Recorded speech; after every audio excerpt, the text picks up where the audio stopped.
Lesson 15. Ruth.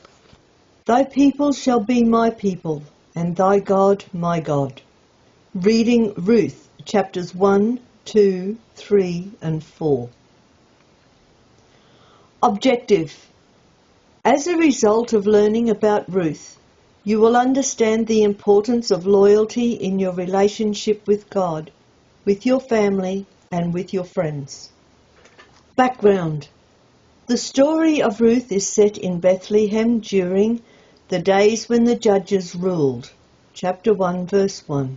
The book of Ruth tells a story of loyalty, of steadfast faith, of diligence and generosity, richly rewarded by the God of Israel. It is a story of love and is divided into 4 chapters which can be headed. Chapter 1, Love's Resolve. Ruth chooses not to leave Naomi. Chapter 2, Love's Response. Ruth's faithful service. Chapter 3, Love's Request. Ruth's tender appeal to Boaz. Chapter 4, Love's Reward. Boaz takes the part of the Redeemer, and Ruth becomes a wife and mother of the kingly line. Moab and death.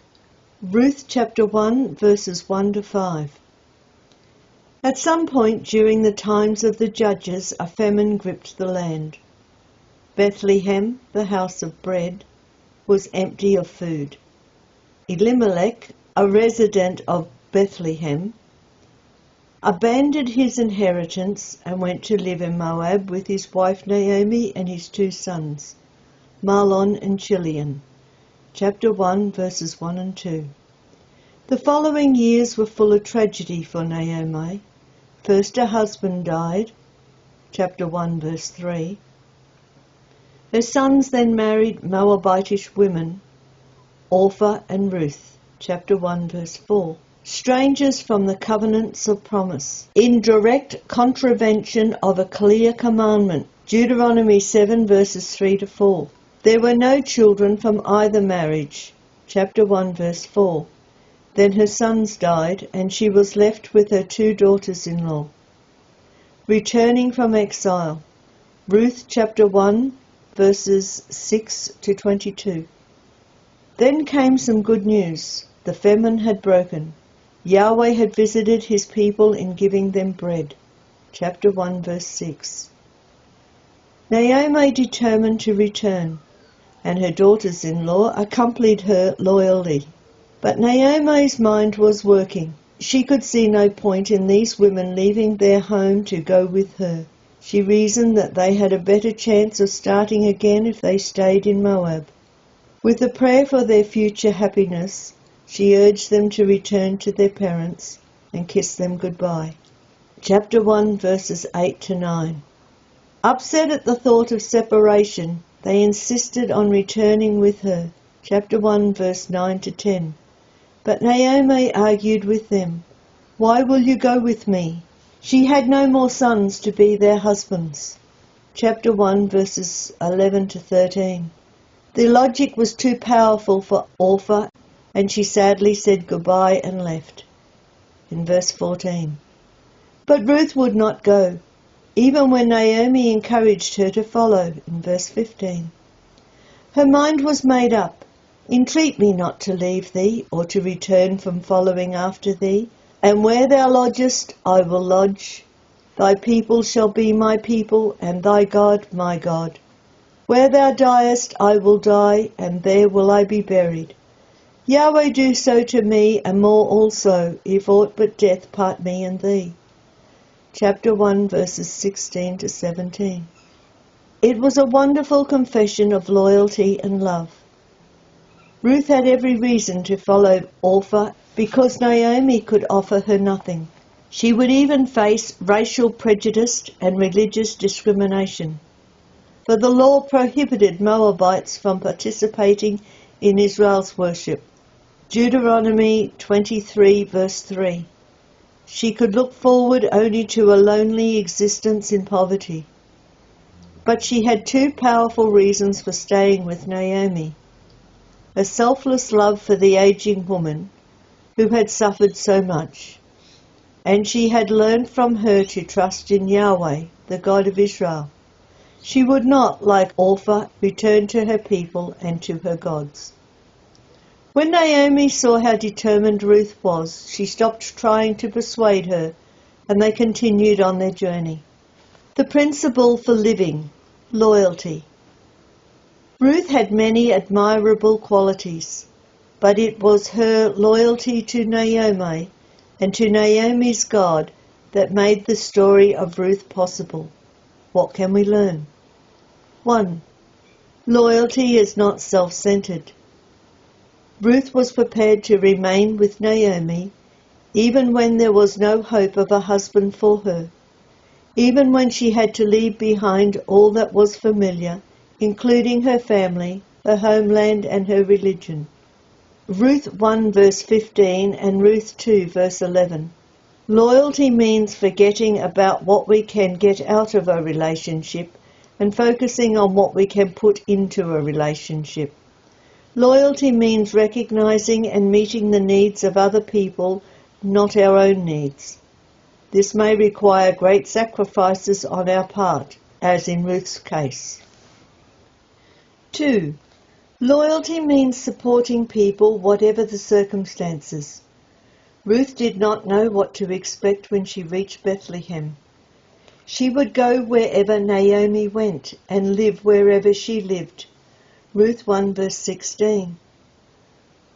When followers of Christ wanted to go with him wherever he went, Jesus warned them that he had no place to call home. Matthew 8 verses 19 to 20. Loyalty to God means continuing to be faithful even when our lives are unhappy and unfulfilling, or we face terrible pressures. He that shall endure unto the end, the same shall be saved. Matthew 24 verse 13. 3. Loyalty is for life. Nothing can come between her and Naomi except death itself. Ruth 1 verse 17. 4. God will reward loyalty. Boaz prayed that God would give Ruth a full reward. Ruth 2 verse 12. And the story shows how God did just that. Those who share the difficulties of life with their master will enjoy all the wealth of his kingdom. Matthew 19 verses 27 to 30 and Revelation 2 verse 10. Ruth sets to work. Ruth 2. Naomi's arrival back at Bethlehem brought a lot of attention. Tragedy had come upon her and she insisted they call her Mara, meaning bitterness, instead of Naomi, meaning pleasant. Chapter 1 verses 19 to 21. She had left with much and returned with nothing. When I left, I had everything, she said.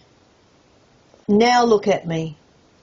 But Ruth was determined to make the most of the situation. In the middle of spring, the beginning of barley harvest, chapter 1 verse 22, barley was the staple grain of the poor. The law commands harvesters not to reap the corners of their fields, and not to pick up any stalks they might accidentally drop in gathering the sheaves, but leave them for the poor and the stranger. Leviticus 19 verses 9 to 10. Ruth offered to go and glean in the fields around Bethlehem. Chapter 2 verse 2.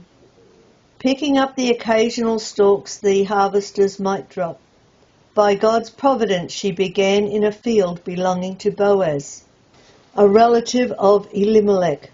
Boaz came to see how the harvesters were doing. Yahweh be with you, he greeted them. Yahweh bless thee, they replied. Boaz was a godly man, and that is how he ran his business. He noticed Ruth working in the field and asked after her. To find that she was Naomi's daughter-in-law, Boaz encouraged her to stay in his field, where she would be safe. Ruth was overcome with this unexpected kindness. Why have I found grace in thine eyes, that thou shouldest take knowledge of me, seeing I am a stranger. Chapter 2, verse 10. Boaz told her that he had heard how much she had done for Naomi, and how she had, like Abraham before her, left all that was familiar. Yahweh recompense thy work, and a full reward be given thee of Yahweh, God of Israel, under whose wings thou art come to trust. Chapter 2, verse 12. God himself would care for her and see that her faithfulness and kindness were richly rewarded. He even instructed his harvesters to drop handfuls of grain in her path on purpose. At the end of the day, Ruth had gathered about an ephah of barley. Chapter 2, verse 17. 22 litres of grain. On returning home, Naomi asked, Where hast thou gleaned today, and where wroughtest thou? Chapter 2, verse 19. The man's name with whom I wrought today is Boaz. Naomi could not have been more pleased. Blessed be he of Yahweh, she exclaimed, who had not left off his kindness to the living and to the dead. The man is a near kin unto us, one of our next kinsmen. Chapter 2, verse 20. Naomi advised her to continue working in Boaz's fields. She did, working through the barley harvest and until the end of the wheat harvest. Verse 23. Boaz is asked to marry Ruth. Ruth chapter 3. In the meantime, Naomi turned her mind to a longer-term solution for Ruth's situation. The law provided for the situation where a man died without children and his name was in danger of being forgotten and his inheritance falling into the hands of others. It was the responsibility of a close relative to marry his widow and produce children to take over his inheritance. Deuteronomy 25, verses 5 to 6. This man was called the Redeemer. As a near relative, Boaz was in a position to take on these responsibilities. As Ruth listened, Naomi unfolded her plan. The first step was Ruth's personal preparation. Wash thyself and anoint thee, and put thy raiment upon thee. Ruth 3, verse 3. The next step was to find Boaz. Naomi knew where he would be. After harvest, Boaz would sleep in the threshing floor.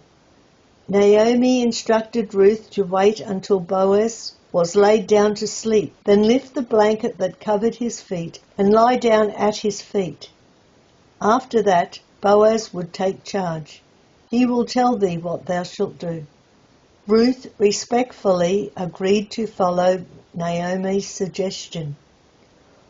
All that thou sayest unto me I will do, in verse 5. She found the place, and when Boaz was asleep, she laid down. At midnight, a sudden panic gripped Boaz. Somebody was there at his feet. He sat up. In the moonlight he could see that it was a woman. Verse 8. Who art thou? He asked in surprise. He was even more surprised when he heard the response. I am Ruth, your maidservant. Take your maidservant under your wing, for you are a close relative. Chapter 3, verse 9, in the New King James Version. Boaz was delighted. Blessed be thou of Yahweh, my daughter, for thou hast showed more kindness in the latter end than at the beginning. Verse 10. He was more and more impressed with the wonderful personal qualities of this young Moabitish woman, and he agreed to do as she had asked. There was, however, a closer relative than himself, and he must give first opportunity to the other man. But he would sort it all out in the morning. Early in the morning, while it was yet dark, he sent Ruth on her way, heavily laden down with yet more barley. Ruth told Naomi everything, and Naomi, confident in the reliable character of Boaz, knew that it would be sorted out that very day. Boaz redeems Ruth. Ruth 4 verses 1 to 12. Boaz went to the town gate and took his seat. The gate was the place where business was done. Law was enforced and community decisions were made. Eventually the near relative came by. Boaz called him over, together with 10 other men who would act as witnesses. First Boaz spake about Naomi's land. Naomi, that is come again out of the country of Moab, selleth a parcel of land. If thou wilt redeem it, redeem it. But if thou wilt not redeem it, then tell me, that I may know. For there is none to redeem it beside thee, and I am after thee. Chapter 4, verse 3 to 4. The man agreed to buy the land, but quickly regrets his decision. For Boaz also told him that with the land came Ruth the Moabitess, and he must marry her also. While the nearest kinsman would have bought the field, he did not want to take Ruth for his wife. He already had a wife and family. His decision was an opportunity for Boaz. He turned to the elders and said, Ye are witness this day that I have bought all that was Elimelech's. Moreover, Ruth the Moabitess have I purchased to be my wife. Verse 9 to 10. Despite Ruth's foreign origin, the people gladly endorsed his decision. Her many virtues were the talk of the town. Chapter 3, verse 11. They added their prayer for God to bless the marriage. Yahweh make the woman that is come into thy house like Rachel and like Leah, which two did build the house of Israel. Chapter 4, verse 11 to 12. The great-grandmother of David. Ruth 4 verses 13 to 22. Boaz and Ruth were married, and a son was born named Obed. Naomi's life had taken a permanent turn for the better, and her friends were delighted to see the change in her. God had blessed her with a relative who was prepared to redeem her, and this was the happy outcome. The grandchild would be a restorer of thy life and a nourisher of thine old age, they prophesied. The story of Ruth finishes with the genealogy of David. 2 wonderfully faithful women are included in this story. Boaz was the son of Rahab. Obed was the son of Ruth. So then Boaz begat Obed. Obed begat Jesse, and Jesse begat David, the king of Israel. Matthew 1 verses 5 to 6. So Ruth was rewarded for her loyalty, her faith, her care, and her diligence. And many hundreds of years later, Jesus Christ was born into her line. She was indeed a worthy ancestor. Basic Bible teaching, the redemptive work of Christ. Not only does the story of Ruth have important things to say about our attitudes to God and to each other, it also foreshadows God's work in redeeming us from sin and death through Jesus Christ. Orpah and Ruth represent those Gentiles who hear the gospel. Orpah is discouraged by God's requirements of separation and turns her back on the promises of God.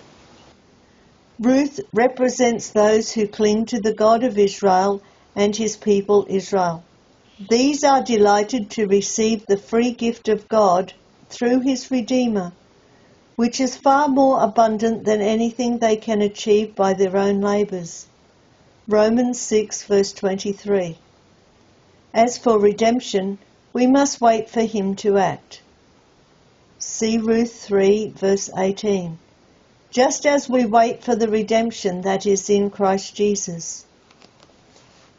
Boaz means strong one. He is a type of our Redeemer, Jesus Christ.